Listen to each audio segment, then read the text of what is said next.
Bonjour et bienvenue. Aujourd'hui, on se penche sur un véritable casse-tête de la diplomatie internationale. Bonjour. Oui, un cas d'école, vraiment. On a devant nous une analyse assez fascinante du laboratoire d'analyse des discours contemporains. Le titre c'est « Quand Moscou s'indigne de l'ingérence américaine au Venezuela ». Le scénario de départ est simple en apparence. Les États-Unis auraient exfiltré le président vénézuélien Nicolás Maduro. Et là, Moscou pousse des hauts cris. Une indignation quasi morale, oui, exactement. Et la première réaction, évidemment, c'est de se dire de qui se moque-t-on? On pense à l'Ukraine et le mot hypocrisie vient tout de suite à l'esprit. Bien sûr. Mais notre objectif aujourd'hui, c'est d'aller un peu plus loin, de décortiquer cette réaction, pour voir si cette hypocrisie apparente, si ce n'est pas en fait une stratégie redoutablement logique. C'est tout l'enjeu. Si on s'arrête à l'accusation d'hypocrisie, on rate l'essentiel, je pense. L'analyse que vous citez, elle est très claire là-dessus. Elle suggère que cette indignation, ce n'est pas juste un dérapage, c'est une communication parfaitement calculée. À double fond, c'est ça, hein? C'est ça. Pour la comprendre, l'auteur propose deux grilles de lecture.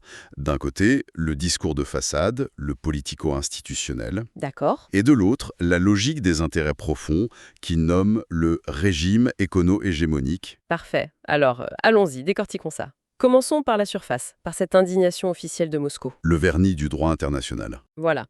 La Russie brandit les grands principes. Le texte mentionne un lexique bien rodé, presque patrimonial. Oui, on connaît la musique, hein. Non-ingérence, respect de la souveraineté, stabilité des institutions. On a l'impression d'entendre le gardien du temple du droit international, n'est-ce pas? C'est exactement l'image que Moscou veut projeter. Ce registre, ce fameux discours politico-institutionnel, ça fonctionne comme une façade de respectabilité. Une façade pour qui? Pour un public très large, pour les chancelleries, pour les Nations Unies, mais aussi pour les opinions publiques des pays non alignés. Ils sont souvent très très sensibles à cette rhétorique de la souveraineté bafouée. C'est là que ça devient intéressant, parce que l'analyse souligne une ironie assez mordante. Ah oui, Elle dit que ces principes ont été, je cite, interprétés avec une souplesse créative par Moscou lors de l'invasion de l'Ukraine. Comment expliquer cette dissonance? alors l'auteur soutient que ces principes ne sont pas une fin en soi pour la Russie. Ce sont des outils Des outils dans une boîte à outils discursive, exactement. mobilisés à géométrie variable. Le point crucial, c'est que la critique ne vise pas tant l'acte en lui-même, l'ingérence, que l'acteur qui se l'autorise, Washington. Ah, d'accord. Ce n'est pas l'ingérence qui choque Moscou, c'est une ingérence qui se fait en dehors de son contrôle. Donc si je reformule, c'est moins ne touchez pas au Venezuela que ne touchez pas à nos pièces sur l'échiquier. C'est exactement ça. Ce n'est pas l'ingérence qui est le problème, c'est le monopole de l'ingérence. D'accord.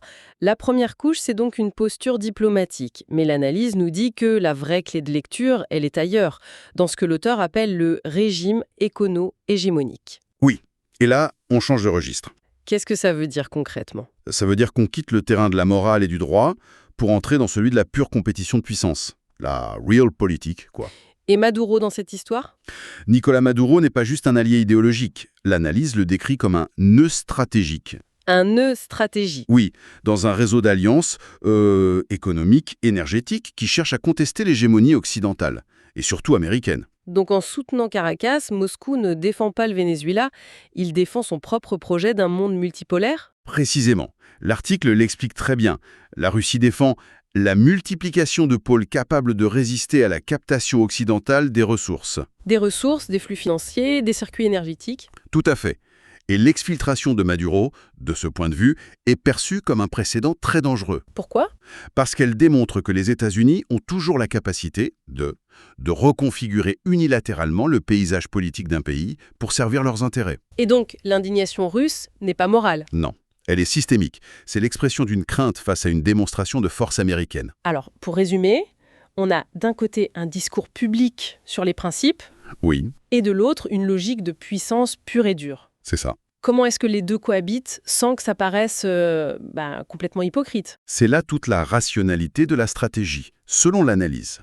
Les deux discours ne s'opposent pas. En fait, ils se complètent. Comment ça? Le régime politico-institutionnel, le discours sur les principes, il fournit le vernis normatif, le langage respectable pour s'adresser au monde.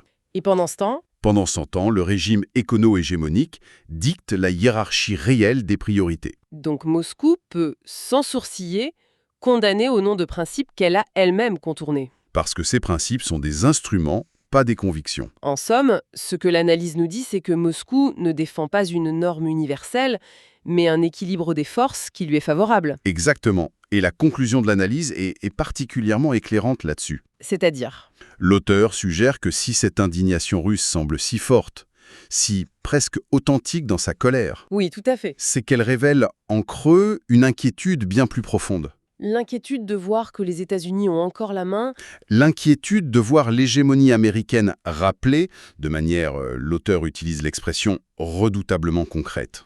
redoutablement concrète. J'aime beaucoup l'expression. Rappeler qu'au-delà des belles déclarations dans les forums internationaux, le pouvoir reste avant tout une affaire de capacité d'action sur le terrain.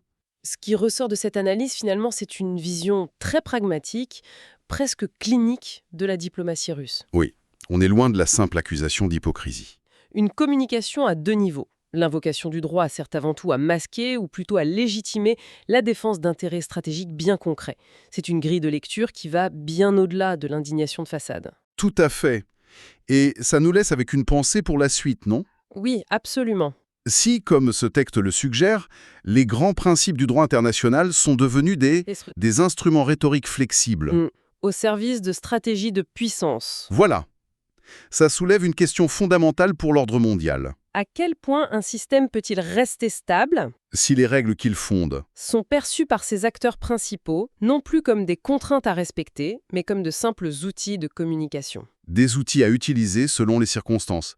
C'est une question qui, je pense, va nous occuper pendant encore pas mal de temps.